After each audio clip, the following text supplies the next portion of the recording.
नमस्कार, स्वागत है आप सभी का। देख रहे हैं आप जी दिल्ली एनसीआर हरियाणा और मैं हूं आपके साथ बसंत शर्मा। राजधानी दिल्ली को ईवी गिफ्ट मिला है और नई ईवी बसों को हरी झंडी यहां पर दिखाई गई है। मुख्यमंत्री रेखा गुप्ता ने शुभारंभ किया है नए इलेक्ट्रिक व्हीकल्स का और परिवहन मंत्री पंकज सिंह मौजूद रहे। धौला कुआं से धारूहेड़ा तक बस सेवा शुरू हुई है। यात्रियों को अब बेहतर सफर मिलेगा और बेहतर सुविधा भी। प्रदूषण कम करने की दिशा में इसे एक अहम कदम के तौर पर देखा जा रहा है। यात्रियों को अब बेहतर सफर का फायदा मिलेगा और नई ईवी बसों को हरी झंडी दिखाकर रवाना किया गया है। और साथ ही ये इलेक्ट्रिक व्हीकल सरकार की प्राथमिकता इसलिए भी हैं क्योंकि प्रदूषण पर कंट्रोल करना है, प्रदूषण कम करने की दिशा में एक अहम कदम है और इसी के साथ साथ यात्रियों को एक बेहतर सफर की सुविधा आप इसे कह सकते हैं। तो नई इलेक्ट्रिक बसों को हरी झंडी यहां पर दिखाने का काम मुख्यमंत्री रेखा गुप्ता ने किया है। तो एक बार फिर से दिल्ली को यहां पर ईवी बसेस की सौगात मिली है। धौला कुआं से धारूहेड़ा तक बस रूट शुरू हुआ है, यानी कि धौला कुआं से धारूहेड़ा तक और धारूहेड़ा से धौला कुआं, यानी कि ये जो पूरा ट्रैक है इस पर अब आने जाने वाले यात्रियों को एक सुविधा अब देखने को मिलेगी। परिवहन मंत्री पंकज सिंह उस समय मौजूद रहे जब हरी झंडी यहां पर इलेक्ट्रिक बसेस को दिखाई गई। तो इलेक्ट्रिक बसों के बेड़े में अब आप ये कह सकते हैं कि एक नई खेप है इलेक्ट्रिक बसों की, जिसे मुख्यमंत्री रेखा गुप्ता ने हरी झंडी दिखाई है।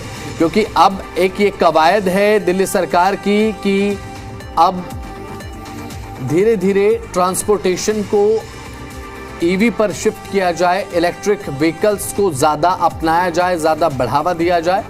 न केवल पब्लिक ट्रांसपोर्ट को लेकर बल्कि जो प्राइवेट ट्रांसपोर्टेशन, जो हमारे निजी वाहन होते हैं, निजी गाड़ियां होती हैं हमारी, उन्हें भी इलेक्ट्रिक करने के लिए सरकार अब लगातार लोगों को बढ़ावा दे रही है। इलेक्ट्रिक व्हीकल्स पर सब्सिडी दी जा रही है और टैक्सेस में छूट मिल रही है। एक तरफ सरकार अपने स्तर पर तो ट्रांसपोर्टेशन को इलेक्ट्रिक माध्यम पर स्विच करने की तैयारी में है ही, लगातार कदम उठाए जा रहे हैं। तो वहीं लोगों को भी बढ़ावा ये दिया जा रहा है कि इलेक्ट्रिक व्हीकल्स की तरफ लोग बढ़ें।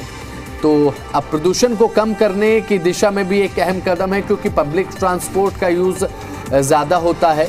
तो ऐसे में इलेक्ट्रिक व्हीकल्स को इस ऑप्शन के रूप में अगर देखा जाएगा तो एक सुविधा भी एक शांत सफ़र की मिलेगी। ज़्यादा आवाज़, ज़्यादा नॉइसी आपका सफ़र नहीं होता है। एक आरामदायक सफ़र इलेक्ट्रिक व्हीकल में रहता है एज़ कम्पेयर टू पेट्रोल और डीजल बसेस। अब ऐसे में बात करें तो एक सुविधाजनक सफ़र आपको मिलेगा, प्रदूषण कम होगा और साथ ही फ्यूल की भी बचत होगी।